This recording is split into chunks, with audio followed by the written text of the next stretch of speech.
প্রিয় সার্জিস, তুমি একটি পোস্ট করেছো। তুমি লিখেছো, জেলা উপজেলা ইউনিয়ন পর্যায়ে যে সকল সাংবাদিক টাকা খেয়ে মানুষকে জিম্মি করে মিথ্যা নিউজ করে, সেসব ভণ্ড সাংবাদিকদের মুখোশ উন্মোচন করুন। আলহামদুলিল্লাহ, আমার অন্তরের অন্তঃস্থল থেকে তোমাকে, তোমাদের মতো সমন্বয়ক আমাদের সন্তানদেরকে হাজার লাখ কোটি দোয়া করছি।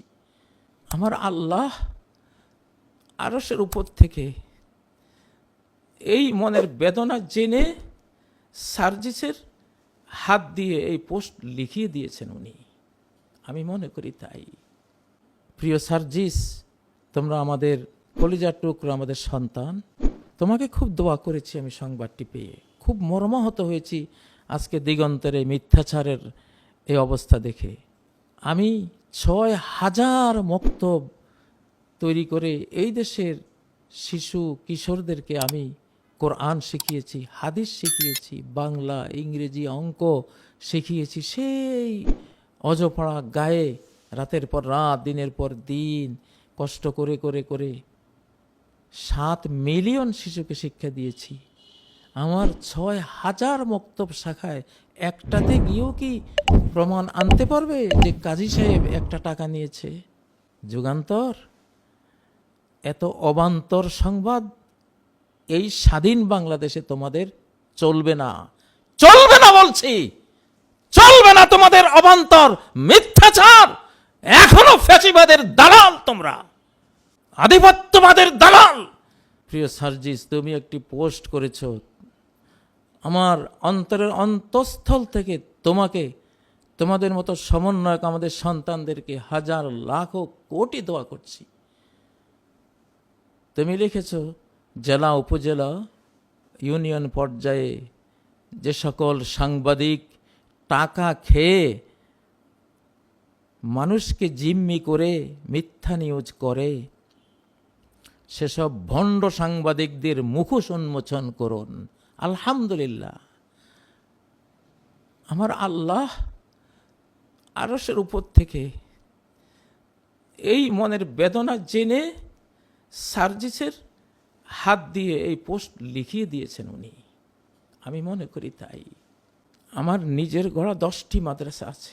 ভিক্ষা করে করে জনে জনে গিয়ে মাদ্রাসা করে দিয়েছি। এই দক্ষিণখানে আমার একটি মাদ্রাসা আছে। কত টাকা বেতন আমি নেই জিজ্ঞাসা করেন গিয়া প্রিন্সিপালকে। আমার একটি মাদ্রাসা গাজীপুর আমরাইদে আছে, বিশাল মাদ্রাসা।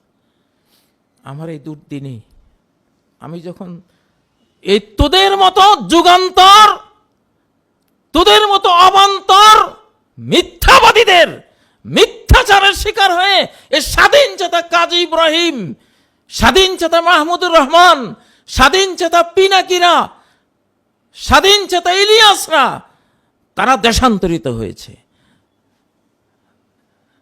তোরা দেখতে থাক তোদের পরিণতি সৃষ্টিকর্তা কি করে।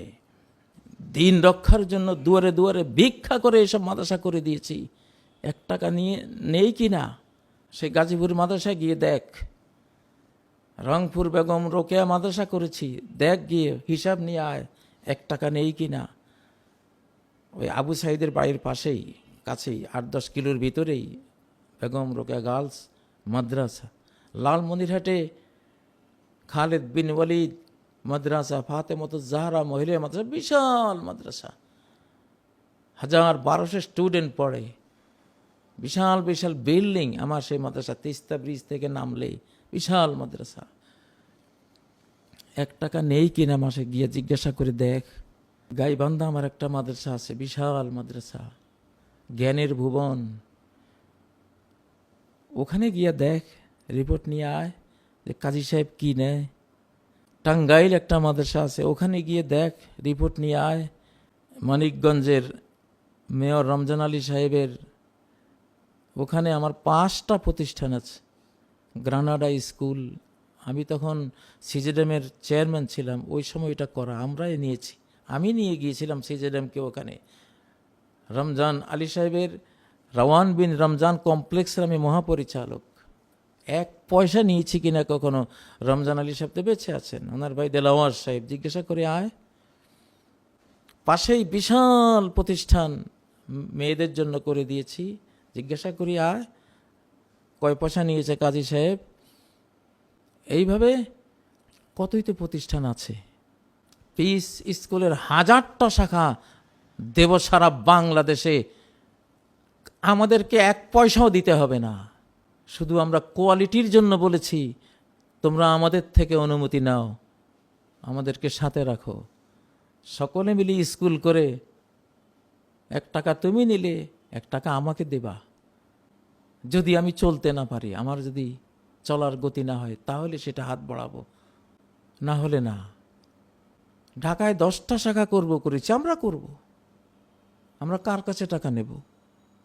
এই যে মিথ্যাচার, সারা দেশে স্কুলের শাখা খুলে 1000 কোটি টাকা হাতিয়ে নেওয়ার কৌশল, পিস ইন্টারন্যাশনাল স্কুলের মতো একটি মিশনারি স্কুল, যেটা অতীতের ফ্যাসিবাদ ফেরাউন বন্ধ করেছে, আধিপত্যবাদের দালালরা বন্ধ করেছে, মিথ্যাবাদীরা বন্ধ করেছে, সেই মিথ্যাবাদীদের কাতারে যুগান্তর তুমিও দাঁড়িয়েছ। তুমি কি যুগান্তর পত্রিকা না অবান্তর পত্রিকা? তুমি আমাকে লিখেছ, তুমি এখানে ভয়ঙ্কর এক অপরাধী অধ্যক্ষ সোহাগ লিখেছ, সেটা উনি জবাব দেবে তোমার। পেছনে তোমাদেরকে কে টাকা দিয়েছে? আমার সৃষ্টিকর্তা যদি জানে যে কারোর টাকা খেয়ে এটা করেছ, আমি সেই সৃষ্টিকর্তা, তাকে সাক্ষী রেখে কসম করে বলছি, সেই গডফাদার তোমাদের বের হবে। কোন পচা কুত্তা কূপের ভিতরে পড়ে পচে গেছে, সে পচা কুত্তার দুর্গন্ধে কূপের সব পানি নষ্ট হয়েছে, সে পচা কুত্তাটা বের হবে, আল্লাহ বের করবেন।